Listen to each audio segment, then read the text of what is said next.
संस्कृतं मे प्रिया भाषा संस्कृतं चिन्तयाम्यहं संस्कृतेन सदा वच्मि संस्कृतावजीवनं संस्कृतान् मे स्थितं सर्वं संस्कृतस्य व्रते सदा संस्कृते मे दृढा भक्तिः हे संस्कृत नमोऽस्तुते अन्तरायतिमिरोपशान्तये शान्तसावनमचिन्त्य तं नरं वपुषि कुञ्जरं मुखे मन्महे किमपि तुन्दिलं महः शरणं करवाणि शर्मदं ते चरणं वाणि चराचरोपजीव्यम् करुणामसृणैः कटाक्षपातैः कुर्मामन्मकृतार्थसार्थवाहं वागर्थाविव सम्पृक्तौ वागर्थप्रतिपत्तये जगतः पितरौ वन्दे पार्वती परमेश्वरौ शिवाय गुरवे नमः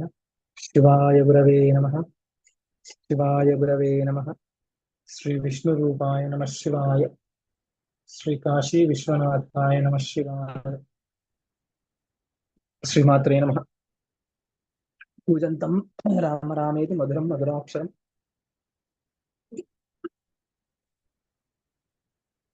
आरुह्य कविताशाखां वन्दे वाल्मीकिकोकिलम् अस्मत्सद्गुरुचरणारविन्दाभ्यां नमः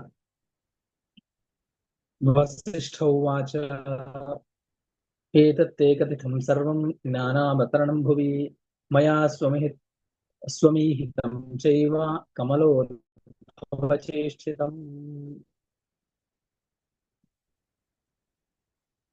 భూలోకంలో జ్ఞానం ఎలా వచ్చింది జ్ఞానావతరణం భువి భూలోకంలో జ్ఞానం ఎలా వచ్చింది మయా స్వం ఈహితం చైవ నా వృత్తాంతాన్ని కమలోద్భవ చేష్టితం కమలోద్భవుడైనటువంటి బ్రహ్మదేవుడు ఆయన చేసినటువంటి ప్రయత్నాలు ఇవన్నీ కూడా నేను చెప్పాను తదిదం పరమం జ్ఞానం శ్రోతుమద్యతమానఘ భృషముత్కంఠితం చేతో మహత సుకృతోదయాత్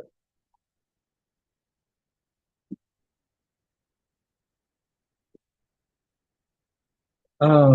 నీ నువ్వు చాలా నీ అదృష్టం అని చెప్పట్లేదు నువ్వు చాలా గొప్ప సుకృతం చేశావు కాబట్టి ఈ పరమ జ్ఞానాన్ని వినడానికి నీ చిత్తం తహతహలాడుతోంది అంటే అప్పుడు రాముడు ఇలా అంటున్నాడు రామ ఉవాచ కథం బ్రహ్మన్ భగవతో లోకే జ్ఞానావతరణే సర్గాదనంతరం బుద్ధి ప్రవృత్త పరమేష్ఠిన లేదు ఇంకా ఆ జ్ఞానాన్ని వినడానికి ఇంకా సమయం ఉంది కానీ ముందు ఇంకా వేరే నాకు ఉత్సాహం ఉంది అసలు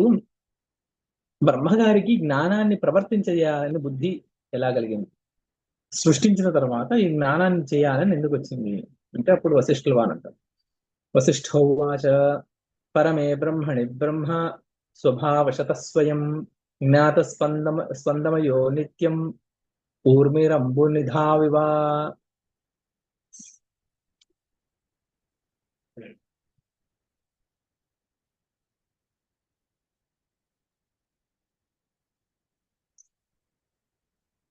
మామూలుగా పరబ్రహ్మమున బ్రహ్మ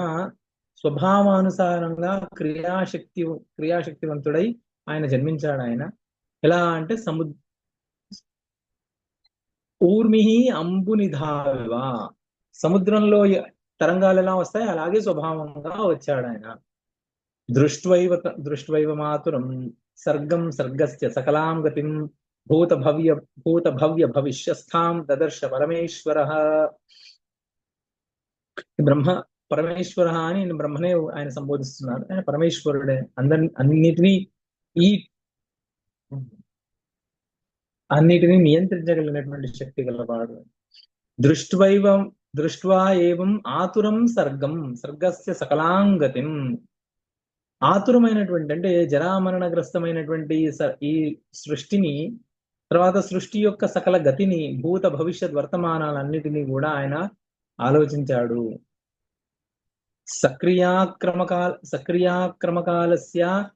కృతాదేహే క్షయ ఆగతే మోహమాలోచ్య లోకానాం కారుణ్యం అగమత్ ప్రభువు స్వర్గము మోక్షము ఇవి త్రేతాది యుగాల్లో ఇది త్రేతాయుగంలో జరిగిందిగా అందుకే త్రేతాది యుగాల్లో అని అంటున్నాం కృతాదేహే క్షయమాగత కృతాది గల